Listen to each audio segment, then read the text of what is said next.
I thought the worst part of wedding stress would be invoices and awkward family toasts. I imagined laughter over cocktails and embarrassing stories, not betrayal arriving through a digital mistake. My fiancé's bachelor party group chat accidentally included me. I read messages planning how to enjoy one last night of freedom with strippers and his ex. I never replied. I just sent the screenshots to his father, who was paying for the entire wedding. The words hit me like a slow motion crash. I was a young woman in love, suddenly reading how another woman intended to hide evidence from me, how friends joked about showers and secrecy.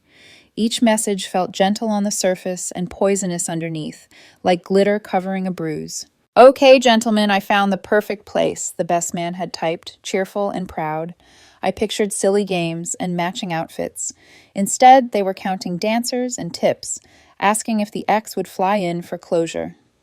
My cousin laughed in the chat that he deserved one final memory before becoming a boring husband, and the college friend answered with curiosity about texts exchanged for weeks. I kept scrolling with the rhythm of my breath loud in my ears. The private room, the hotel suite, the inside jokes about a future where I was described as a prison sentence. I felt my hands shaking slightly, the way women shake when a story changes direction without warning. His father called me back later, his voice flat and controlled, and I realized money was already choosing sides with honor. My fiancé cried, demanding to know what I had done, unaware that the real question belonged to the mirror of her intention. I didn't change his plan. The screenshots did.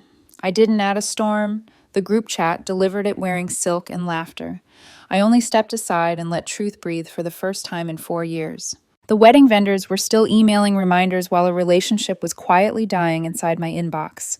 I had been sitting on the couch staring at the phone screen, hearing my own heartbeat, learning that a single buzz can carry an entire lifetime of consequences. I believed I knew the shape of love. Then I learned how easily evidence can be washed away with a shower, and how easily a father can cancel $45,000 to protect one woman from disgracing another. Before everything collapsed into screenshots and silence, our story looked ordinary in the way real love stories usually do. Quiet, gradual, built on repetition rather than fireworks. I met him 4 years ago at a friend's engagement party, one of those evenings where everyone is dressed a little too nicely and pretending they're not scanning the room for someone interesting. He wasn't loud. He wasn't trying to impress anyone. He stood near the kitchen island, talking to my friend's father about work, sleeves rolled up, posture relaxed, the kind of man who seemed comfortable being exactly where he was.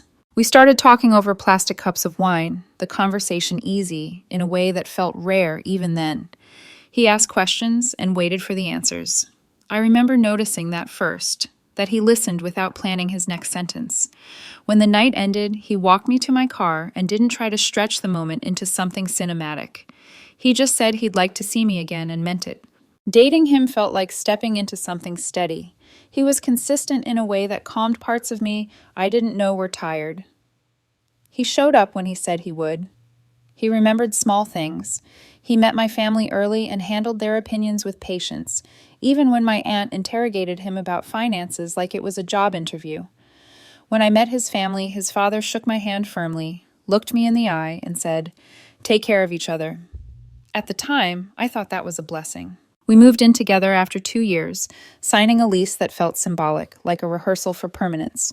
We argued occasionally, of course, about money, about schedules, about whose turn it was to compromise, but never about fidelity. Trust was the air our relationship breathed. I never checked his phone. He never checked mine. I believe that was what maturity looked like. When he proposed 8 months ago, it wasn't flashy. No crowd, no photographer hiding in the bushes. Just the two of us after dinner, the ring appearing in his palm as if it had always been meant to live there. I cried quietly, covering my mouth with my hand, overwhelmed not by surprise, but by certainty. I said yes without hesitation. Wedding planning took over our lives the way it does for so many couples. Spreadsheets, shared folders, vendor calls at odd hours. His father insisted on paying for everything, proud and generous, telling us he wanted his son to start marriage without debt hanging over him. I protested at first, uncomfortable with the imbalance, but he waved it away. "Family takes care of family," he said. I covered the honeymoon and smaller expenses, deposits that added up faster than I expected, but it felt like an investment in a future I trusted. Hawaii brochures sat on our coffee table. Seating charts lived on our fridge. Friends joked about how calm I was for a bride, 3 weeks out. I thought calm meant confident. Looking back, there were details that now feel sharper, moments that stand out in hindsight like footprints in wet cement. The way he talked about marriage sometimes, half joking, half not, calling it settling down, as if it were a narrowing rather than an expansion. The way certain friends treated our relationship like a cage she was stepping into voluntarily. But back then, I explained it all away. Love, I believed, wasn't supposed to feel suspicious. It was supposed to feel earned. I didn't know that while I was building a life in shared folders and future tense, another version of the story was being written quietly in a group chat I was never meant to see. The first crack didn't come with a scream or a slammed door. It came disguised as humor, the kind you're supposed to laugh at so you don't look insecure. It started with comments from his friends, light, teasing remarks about how marriage changes people, how bachelor and bachelorette parties were the last real breath before responsibility closed in. I smiled along, even when something in my chest tightened for reasons I couldn't quite explain. He began spending more time on his phone in the evenings, not hiding it exactly, just angled away. When I asked who he was texting, he'd answer casually, too casually sometimes. Group chat stuff, wedding nonsense. I wanted to believe that. I did believe it. I told myself that love meant choosing trust, even when doubt knocked softly. There were small shifts in language that I noticed but didn't confront. He talked about the wedding like an end point instead of a beginning. After this is all over, he'd say, referring to the ceremony, not the stress. Or, once we get through the wedding, things can calm down, as if the commitment itself was the storm rather than the shelter.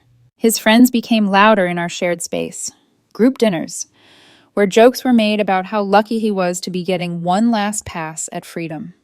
Someone once raised a glass and said, "To the last days of fun," and everyone laughed while I smiled with my jaw clenched, the sound ringing hollow in my ears.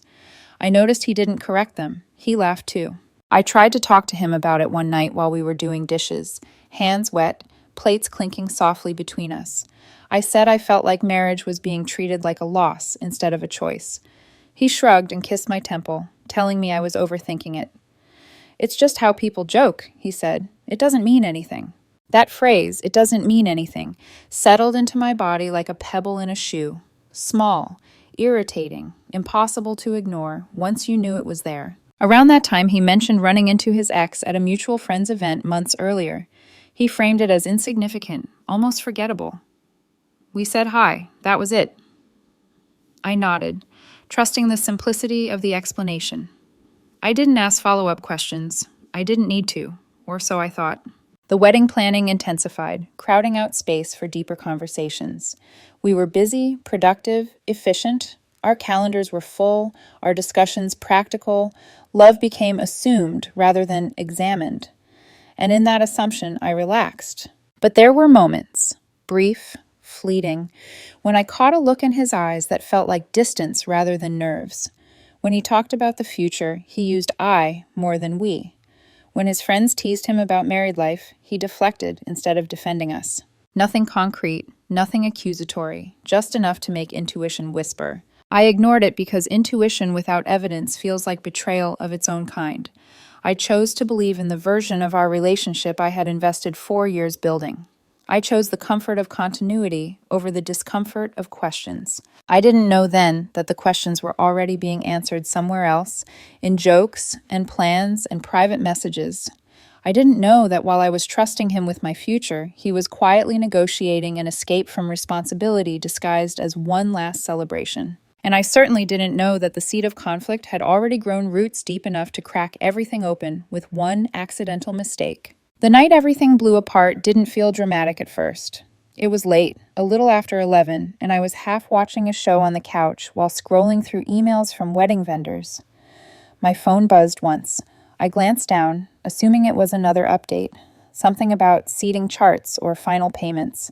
Instead, I saw I'd been added to a group chat. I didn't recognize the number that added me, but nothing about that felt strange. For weeks, my phone had been filled with unfamiliar contacts, vendors, cousins, friends coordinating details.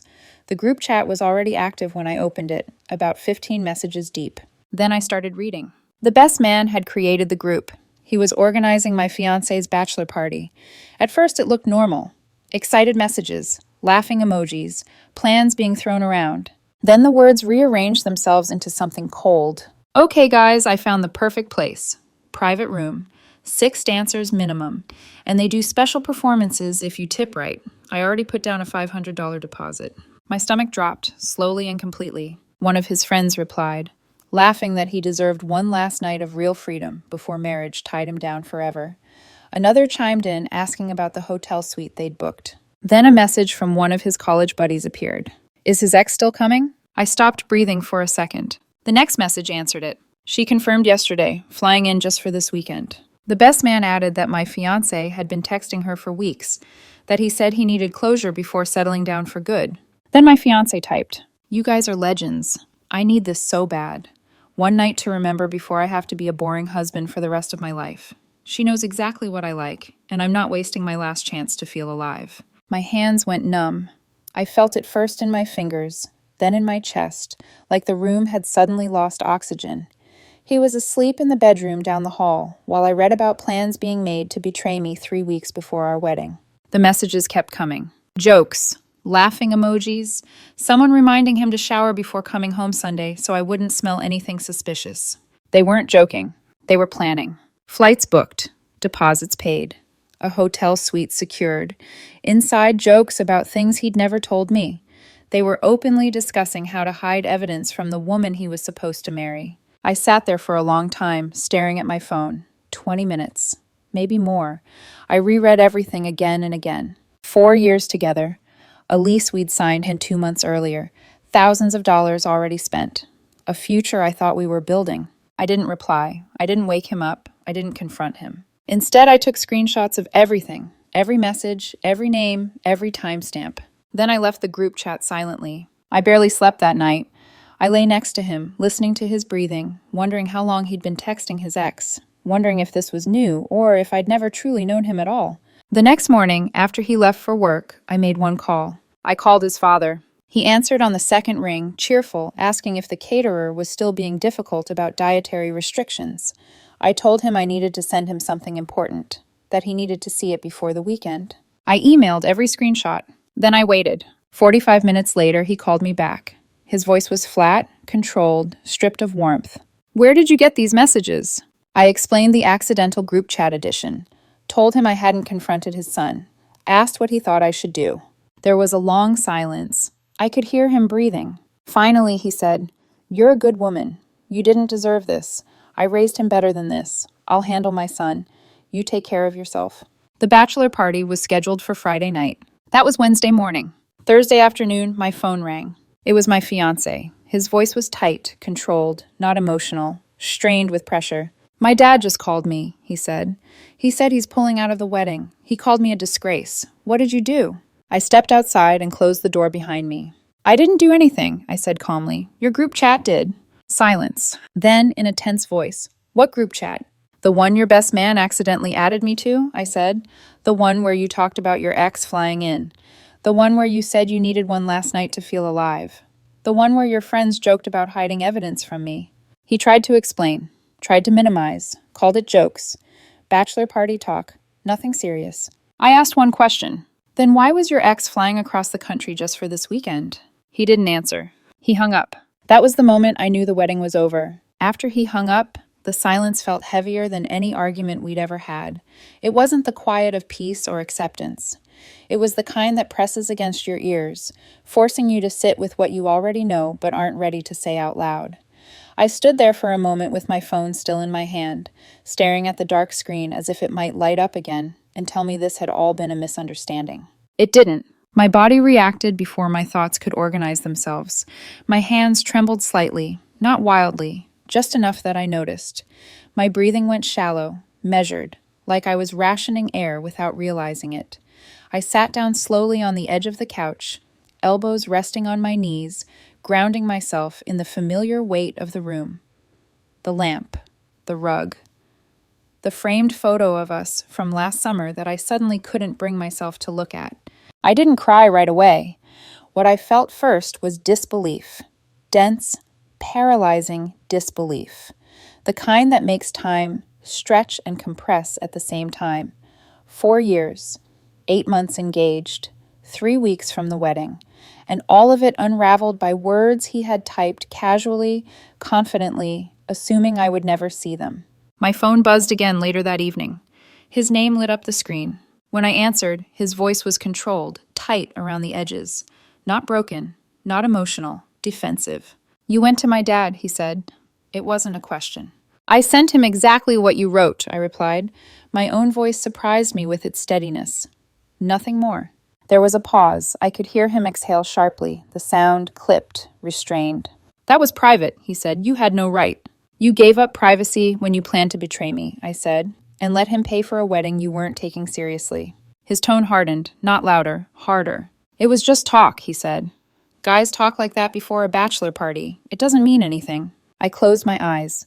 The screenshots flashed behind my eyelids, the deposits, the flights, the jokes about covering tracks. "You don't put money down for things you don't intend to do," I said. "You don't text your ex for weeks if she means nothing." Another pause, longer this time.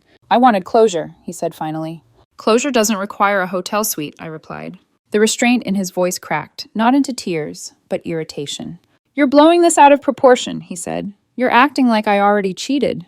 "You planned to," I said. "And planning counts." He didn't respond to that. Instead, his tone shifted, cooler, more controlled. "So what now?" he asked. "You're just done? 4 years and you won't even try to work through it?" That was the moment something settled inside me. Not relief, not calm, clarity. "I read every message," I said. "You didn't make one mistake. You made a plan. Over weeks. With people who helped you hide it. There's nothing left to work through." Silence stretched between us, thick and charged. "I'm staying with a friend," I continued. "I won't be coming back to the apartment right now." "You can't just disappear," he said sharply. "Your name's on the lease." "I know," I said. "We'll handle it properly." He let out a short, dismissive scoff. "You're making a mistake," he said. "You'll regret throwing this away over something that didn't even happen." I almost answered, almost argued. Instead, I said the truth. "I regret trusting you," I said, "not leaving." I ended the call. That night, lying awake in a borrowed bed, the weight of it finally reached my chest. The grief, the anger, the humiliation of realizing how easily I had been discounted.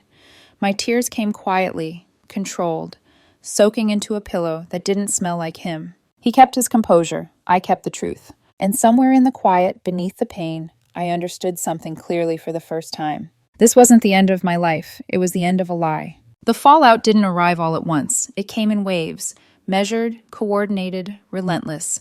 Exactly the way damage does when people decide the truth is inconvenient. 5 days after everything blew up, I posted a brief update for the people who had reached out. I thought that would be the end of it. I was wrong. The day after that, the pressure campaign began. I didn't see it at first. I felt it. A tightening around the edges of my life, a strange tone in texts, pauses in conversations that used to flow. Then my phone rang, and my mother's voice sounded careful in a way it never had before. "Someone called me today," she said. "A woman I don't know. She said she was worried about you." I sat up straighter. "Worried how?" "She said you had anger issues," my mom replied, "that you'd threatened him during arguments, that she was afraid for his safety." The room went cold. Within hours, the pattern revealed itself. My sister received a direct message from an unfamiliar account claiming I was controlling and emotionally unstable. My closest friend was cornered at a bar by one of his cousins, who tried to paint me as manipulative throughout our entire relationship. Different messengers. Same story. Deny, attack, reverse victim and offender. They were trying to turn the person who caught the betrayal into the villain. What they didn't know, what they couldn't have known, was that I had already shared the screenshots with my family. Not dramatically, not emotionally, just facts, evidence, context. My people had seen exactly what was planned and how casually it had been discussed. So when the best man called my mother to tell his version of events, she didn't argue. She didn't raise her voice. She said calmly, "I have read the messages your friend wrote. He was planning to meet his ex during his bachelor party and had deposits down for it. Maybe worry about that instead of calling me."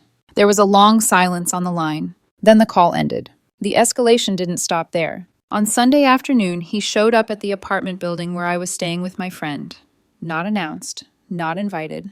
I opened the door and found him standing in the hallway, jaw tight, eyes exhausted, looking like someone who had rehearsed this conversation all the way over. "We need to talk," he said. 5 minutes. My friend glanced over from the couch, eyebrow raised. I nodded once. It was better to end this cleanly than let it rot in unanswered messages. He stepped inside and didn't sit down. "I don't understand why you're doing this," he said. "To me. To us. I made one stupid mistake." "You didn't make a mistake," I said evenly. "You made a plan. For weeks." "I wasn't actually going to do anything," he insisted. "It was just fantasy. Something to get out of my system before we got married." I looked at him, really looked at him, and felt something detach inside my chest. "You said you needed one last night to feel alive," I replied. "You said being married to me meant settling. Those were your words." His jaw tightened. Then he changed tactics. "So instead of talking to me like an adult, you ran to my father," he said. "Like a child." "Why would I come to you first?" I asked. "So you could delete the messages? So you could lie again? So you could gaslight me into believing I was overreacting? That's not fair." "You were texting your ex for weeks," I said. "She flew across the country for you. Your friends joked about covering it up. At what point was nothing going to happen?" He didn't answer. Instead, he tried guilt. "My dad won't even look at me," he said. "My mom is crying constantly. You destroyed my family over messages." "No," I said quietly. "You destroyed your family when you planned to cheat 3 weeks before your wedding, and your father found out who you really were." My friend spoke up then, calm but firm. "If my fiancé were texting her ex for weeks and planning a meetup during her bachelorette party," he said, "the planning would be the betrayal. Intent matters." He snapped at him to stay out of it, but the truth had already landed. "So that's it?" he asked me.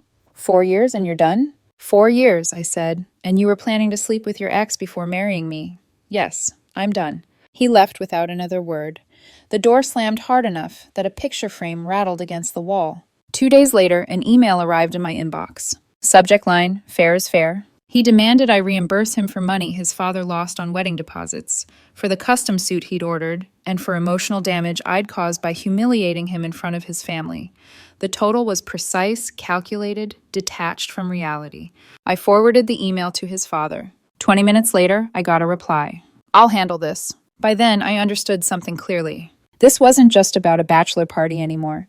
This was about entitlement, consequences, and how far people will go when they refuse to take responsibility. And it was only getting louder. The noise finally reached a point where it stopped feeling external and started pressing inward.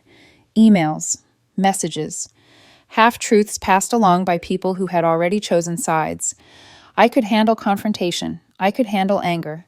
What wore me down was the constant implication that I was somehow responsible for the consequences of his decisions. The worst part wasn't what he said to me. It was what he said about me. The best man created another group chat, this one carefully curated to exclude me, and coordinated what could only be described as a reputation assault. Stories began circulating, slightly different each time, but always aimed at the same target. I was controlling. I was unstable. I had anger issues. I had threatened him during arguments. None of it was true, but truth didn't seem to matter anymore. Volume did. My mother called again, her voice steady but strained. "I just want you to know," she said. I shut it down, immediately. That helped, but it didn't erase the damage of knowing how easily people accepted the lie, how quickly a woman who sets boundaries becomes a villain when she refuses to absorb betrayal quietly. I started questioning myself in small, dangerous ways. Not about the screenshots. I never doubted those, but about everything else. Had I missed signs because I wanted the future too badly? Had I ignored instincts because I didn't want to be the difficult woman? Was there something about me that made him think I would tolerate this? Sleep became shallow and fractured. I woke up in unfamiliar rooms with my heart racing, my mind replaying conversations I'd already had, rewriting endings that didn't exist. The wedding date loomed like a bruise, visible, unavoidable. 3 weeks, then 2, then 1. The apartment situation added another layer of pressure. My name was on the lease. He refused to move out. He demanded I keep paying my half, even though I wasn't living there. Every practical detail became a reminder that disentangling a life is harder than building one. Then came the part that broke through my last defenses. I learned, through his cousin, of all people, that the bachelor party had happened anyway. Smaller, sadder, but it happened. His ex showed up. She left the next morning when it became clear the wedding was canceled and the situation was radioactive. She hadn't come for love. She'd come for opportunity. And when it evaporated, so did she. That knowledge sat in my chest like a weight, not because I was surprised, but because it confirmed that the planning hadn't been hypothetical. It had simply been interrupted. I spent the night the wedding was supposed to happen at my parents' house. My mother cooked. My father watched television. Nothing ceremonial, nothing dramatic, just quiet, safe, ordinary. I realized how desperately I needed ordinary. That night, lying awake in my childhood bedroom, I hit the lowest point, not because I wanted him back, but because I mourned the woman I had been before I knew.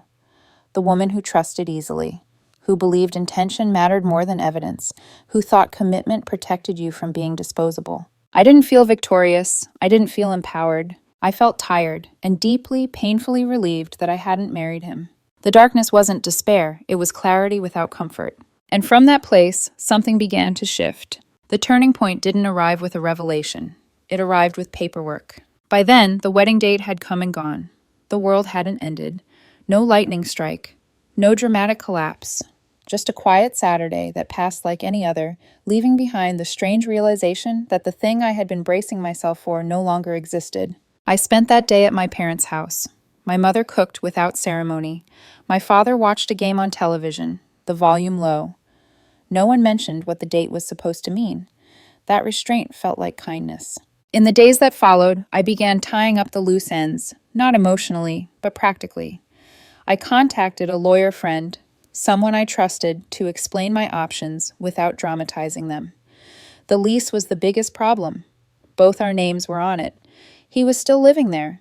He was demanding I keep paying my half, even though I hadn't stepped foot in the apartment since everything exploded. My friend sent a formal letter to the landlord. It laid out the facts plainly. The engagement, the canceled wedding, the documented evidence of infidelity planning, no embellishment, no emotion. To my surprise, the landlord responded reasonably. After reviewing the documentation, he agreed to release me from the lease early with a single month's penalty. $1,400. It wasn't nothing, but it was finite, clean, an exit. My ex, on the other hand, was now responsible for the remaining 9 months, or finding someone to take over. According to mutual friends, his father made it clear he would not be helping with rent after what had happened. His mother stepped in temporarily, but everyone understood that arrangement wouldn't last. Then came another attempt to regain control. A formal demand letter arrived from an attorney representing him. The language was cold and precise. He wanted half the wedding deposits his father had lost, full reimbursement for his custom suit, additional damages for emotional distress. The total was calculated down to the dollar, as if accountability could be negotiated into submission. I forwarded the letter to my lawyer friend. The response was equally precise. The wedding deposits were paid entirely by his father, not him. He had no legal standing to recover them. The suit was purchased for a wedding he himself sabotaged through documented actions. There was no legal basis for emotional distress claims when the distress resulted from the natural consequences of one's own behavior, and there was extensive evidence that would be deeply unfavorable to him if the matter escalated. 3 days later, the demand was withdrawn. That was the moment I felt the balance shift. Not because I had won, but because the narrative he had tried to construct, of himself as the victim, of me as the destroyer, collapsed under the weight of facts, quietly, definitively. More truths surfaced in the aftermath. His younger brother reached out to apologize, telling me his father had discovered this wasn't the first time his son had blurred boundaries in past relationships. There had been concerns before, suspicions explained away, patterns ignored until screenshots made them impossible to deny. Even the ex he'd flown in didn't escape unscathed. She had assumed the canceled wedding meant an opening. When she realized she'd been nothing more than a contingency plan, she walked away. According to his cousin, she's been telling anyone who will listen that he used her and led her on. Bridges burned in both directions. The best man, the same one whose mistake had exposed everything, was now being blamed for ruining the wedding. Their friendship of over 20 years fractured under the weight of deflection and denial. No one wanted responsibility. Everyone wanted distance.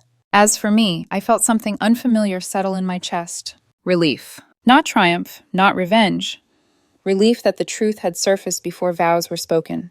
Relief that intention had been revealed before permanence locked it in place. Relief that I hadn't mistaken endurance for love. The power didn't come from confrontation. It came from stepping out of the chaos and letting consequences do their work. The consequences didn't arrive dramatically. They settled in, day by day, reshaping lives in quiet, irreversible ways. My ex was still in the apartment we had chosen together, surrounded by reminders he couldn't escape. According to his brother, the custom wedding suit was still hanging in the closet, untouched. He couldn't return it. He wouldn't throw it away. It just stayed there, a silent monument to decisions already made and futures already lost. The rent situation became a pressure point. With me released from the lease, the financial weight shifted entirely onto him. His father refused to help. That line was firm. His mother stepped in temporarily, but it came with tension and resentment that only grew with time. It wasn't sustainable, and everyone knew it. Family fallout followed predictable patterns. His father hadn't spoken to him in weeks. Mutual friends said he was done making excuses, that something in him had hardened when the screenshots confirmed what he'd long suspected. This wasn't a one-time lapse. It was a pattern. His mother tried to mediate, to soften the silence, but she was caught between accountability and denial, and neither side was budging. Then there was the legal embarrassment. After his attorney withdrew the demand letter, there was no follow-up, no appeal, no revised claim. The threat evaporated as quickly as it had appeared. The narrative he had tried to weaponize, of being wronged, humiliated, financially harmed, collapsed when confronted with documentation he couldn't argue against. The ex he had flown in fared no better.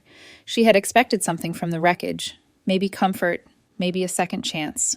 Instead, she found herself dismissed as an inconvenience once the fallout became public and permanent. She left angry. According to his cousin, she's been vocal about feeling used, telling anyone who will listen that she was promised more than closure. The irony didn't escape me. Someone who helped plan betrayal ended up betrayed by the same logic. The best man became collateral damage. The accidental addition to the group chat turned him into an easy scapegoat. My ex blamed him for everything. Their friendship, more than 20 years old, fractured beyond repair. The best man defended himself by telling the truth, that he planned exactly what was asked of him, nothing more. No one accepted responsibility. Everyone pointed outward. As for the wider circle, the whispers slowed. When evidence exists, rumors eventually lose momentum. People moved on to fresher drama, new distractions, new scandals. The story lost its urgency, but the damage remained where it mattered. I didn't feel satisfaction watching any of this unfold. No sense of victory, just distance. I found my own apartment a few weeks later. Small, quiet, temporary. The first night there, I slept uninterrupted for 8 hours. No racing thoughts, no replaying conversations, just rest. His father surprised me one afternoon with a package. Inside was a bottle of good whiskey and a handwritten note. For what it's worth, I would have been proud to call you my daughter-in-law. You deserve better than what my son gave you. I sat with that note for a long time. The fallout didn't restore what was lost. It clarified what had been avoided. And in that clarity, I felt something solid return. My footing. 2 weeks after the day that was supposed to change my life, I realized something quietly profound. Relief can look a lot like grief when it first arrives. The wedding date passed without ceremony. No white dress. No vows. Just an ordinary Saturday that ended with dinner at my parents' table, and a sense of calm I hadn't felt in months. I didn't feel triumphant. I didn't feel vindicated. I felt steady. Work became a distraction in the best way. Tasks had beginnings and endings. Effort led to results. There were no hidden meanings in spreadsheets or meetings. I started seeing a therapist, not because I was falling apart, but because I wanted to understand how I missed the warning signs for 4 years. I wanted to be honest with myself about the difference between trust and denial. The answers weren't dramatic, they were human. I wanted the future badly enough that I explained away language that minimized me. I accepted jokes that framed commitment as confinement. I trusted consistency while ignoring contempt. None of that made me weak. It made me hopeful. But hope without boundaries is just patience waiting to be exploited. People asked if I regretted not confronting him first, if I should have given him space to explain. Maybe in some abstract version of fairness, that sounds reasonable. In reality, he wasn't caught in a moment. He was coordinating weeks of deception. His friends joked about hiding evidence. Deposits were paid. Flights were booked. That isn't confusion. That's intent. The truth surfaced because I didn't announce myself. I documented. I protected myself. I let the facts speak in rooms where emotion would have been dismissed. The group chat that was supposed to plan a wild bachelor party ended up planning the end of a wedding. Not through revenge, not through manipulation, through exposure. Sometimes the most powerful response isn't confrontation. It's clarity. I don't know what he'll do with his life now. I don't need to. That chapter is closed. The suit still hanging in the closet, the rent he struggles to cover, the relationships fractured by denial, those are his consequences, not my responsibility. What I know is this. Love doesn't require you to compete with someone's past, tolerate being minimized, or accept betrayal as humor. Trust isn't proven by how much you endure. It's proven by what the other person protects when you're not watching. I didn't lose a wedding. I avoided a marriage built on a lie. And that realization, quiet, steady, undeniable, is how I move forward.